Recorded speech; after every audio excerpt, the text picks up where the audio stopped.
এসআইআরে বাদ পড়া লক্ষ লক্ষ ভোটারদের জন্য খুশির খবর। ইতিমধ্যেই সুপ্রিম কোর্টের তরফ থেকে সমস্ত ডিলিটেড ভোটারদের জন্য বিরাট খুশির খবর দেওয়া হয়েছে। আর যা আজকের এই ভিডিওতে আপনাদেরকে এই বিষয়ে একদম বিস্তারিতভাবে জানিয়ে দেব।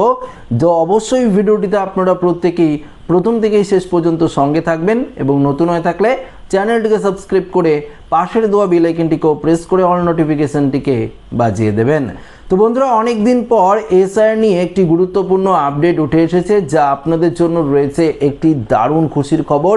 একটি নয়, দুটি খুশির খবর রয়েছে, যা সরাসরি আপনাদেরকে একদম জানিয়ে দেব যে এই মুহূর্তে আপনাদের জন্য, শুধুমাত্র আপনাদের জন্য কি আপডেট উঠে এসেছে সেটা আপনাদেরকে শেয়ার করব। পশ্চিমবঙ্গে এসআইআর প্রক্রিয়ায় বিপুল সংখ্যক ভোটারের নাম তালিকা থেকে বাদ পড়েছে, সেটা আপনারা জানেন। দেখুন, তাদের মধ্যে অনেকের দাবি বছরের পর বছর তারা এ রাজ্যে বসবাস করেছেন এবং নিজেদের নাগরিকত্বের পক্ষে প্রয়োজনীয় নথিও তাদের কাছে রয়েছে। ভোটার তালিকায় নাম না থাকা একাংশের মধ্যে ভবিষ্যতে দেশ ছাড়ার আশঙ্কাও তৈরি হয়েছে।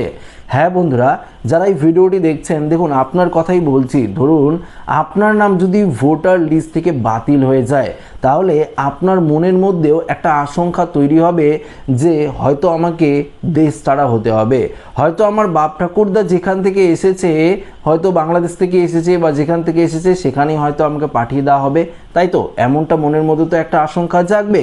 তো দেখুন, আপনারা তো অনেক দিন ধরে এখানে বসবাস করছেন, কিন্তু তারপরেও আপনার নাম ভোটার তালিকা থেকে ডিলিটেড হয়ে গেছে। এই পরিস্থিতিতে বাদ পড়া ব্যক্তিদের দাবি যাচাইয়ের জন্য সুপ্রিম কোর্টের নির্দেশে ট্রাইব্যুনাল তৈরি করা হয়। প্রাথমিক তালিকা থেকে নাম বাদ যাওয়া ব্যক্তিরা সেখানে আবেদন করে নিজেদের বক্তব্য এবং নথি পেশ করার সুযোগ পান। যাচাইয়ের পর দাবি গ্রহণযোগ্য হলে সংশ্লিষ্ট ব্যক্তির নাম ফের ভোটার তালিকায় যুক্ত করার ব্যবস্থা নেওয়া হয়েছে। সূত্রের খবর, এসআইআরে বাদ যাওয়া ট্রাইব্যুনালে প্রায় 30 লক্ষের কাছাকাছি ভোটার ট্রাইব্যুনালে আবেদন করেছে।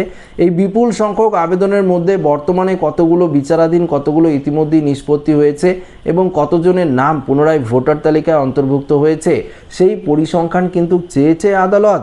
শুধু মামলার সংখ্যা জানালেই হবে না, প্রতিটি ক্ষেত্রে কী ধরনের প্রতিকার চাওয়া হয়েছিল সেটিও হলফনামা উল্লেখ করতে হবে নির্বাচন কমিশনকে।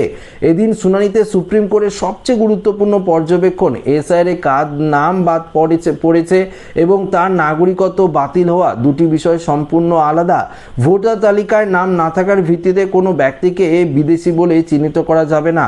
ট্রাইব্যুনালে সংশ্লিষ্ট ব্যক্তির মামলা চূড়ান্তভাবে নিষ্পত্তি না হওয়া পর্যন্ত তার নাগরিকত্ব নিয়ে এমন সিদ্ধান্তে পৌঁছানো যাবে না। শুধুমাত্র এসআইআর তালিকা থেকেই নাম বাদ যাওয়ার কারণে কাউকে সরকারি প্রকল্প থেকে সরিয়ে দেওয়া যাবে না বলে স্পষ্ট জানিয়ে দিয়েছে শীর্ষ আদালত। তো শুধুমাত্র এসআইআর থেকেই যে আপনার নাম বাদ গিয়েছে তাই বলে আপনি রাজ্য সরকারের কোনো রকম সুযোগ সুবিধা পাবেন না, এমনটা কিন্তু করা যাবে না। এটা সুপ্রিম কোর্ট কিন্তু নির্দেশ দিয়েছে নির্বাচন কমিশনকে এবং রাজ্য সরকারকেও। পাশাপাশি দেখুন, ভোটার লিস্ট থেকে নাম বাতিল হওয়া সম্পূর্ণ বিষয়টি আলাদা এবং নাগরিকত্বের বিষয়টিও সম্পূর্ণ আলাদা। নির্বাচন কমিশন কাউকে নাগরিকত্ব বাতিল করতে পারে না, শুধুমাত্র নির্বাচন কমিশনের দায়িত্ব ভোটাধিকার দেওয়া।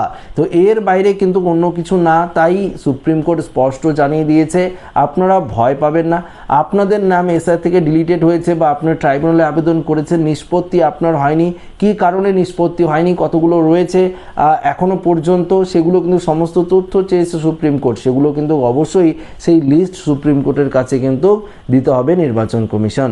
নির্বাচন কমিশনারের হলফনামায় তথ্য সামনে এলেও এসআইআর পরবর্তী পরিস্থিতি পূর্ণ চিত্র আরও পরিষ্কার হবে।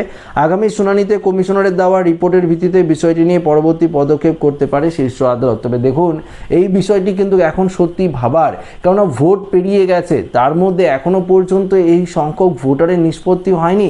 তারা কি করবে? অর্থাৎ যদি নিষ্পত্তি না হয় তাহলে তারা কি করবে? তারা তো বুঝতে পারছে না যে আদৌ তার নাম ভোটার লিস্টে থাকবে না ডিলিট হয়ে যাবে, সেটা কিন্তু তারা বুঝতে পারছে না। তো অবশ্যই এই বিষয়টা নিয়ে কিন্তু নির্বাচন কমিশনকে ভাবতে হবে, কেননা যদি এখনও ট্রাইব্যুনাল করেই চলে যায় দিন, তাহলে কখন সেই ভোটাররা যারা ট্রাইব্যুনালে আবেদন করেছে কখন তারা বুঝবে যে তাদের নাম উঠলো না ডিলিট হয়ে গেল, পরবর্তী স্টেপ তারা কিভাবে নেবে, পরবর্তী তো 6 নম্বর ফর্ম তারা ফিল আপ করতে পারে, তো সেই ফর্ম তারা কিভাবে ফিল আপ করবে, কবে নাগাদ ফিল আপ করবে যদি এটাই নিষ্পত্তি না হয়। তাই সুপ্রিম কোর্ট সেই লিস্ট চেয়েছে এবং পাশাপাশি এটাও বলেছে যে আপনারা কোনো রকম সরকারি সুযোগ সুবিধা থেকে বঞ্চিত হবেন না, আপনারা সরকারি সুযোগ সুবিধাগুলো পাবেন যতদিন না পর্যন্ত নিষ্পত্তি হচ্ছে। তো আশা রাখবো ভিডিওটি প্রত্যেকের ভালো লেগেছে। ভিডিওটি ভালো লাগে লাইক করবেন, মধ্যে সাথে শেয়ার করবেন, নতুন থাকলে চ্যানেলটিকে সাবস্ক্রাইব করে আমাদের সঙ্গে জুড়ে থাকবেন। ধন্যবাদ।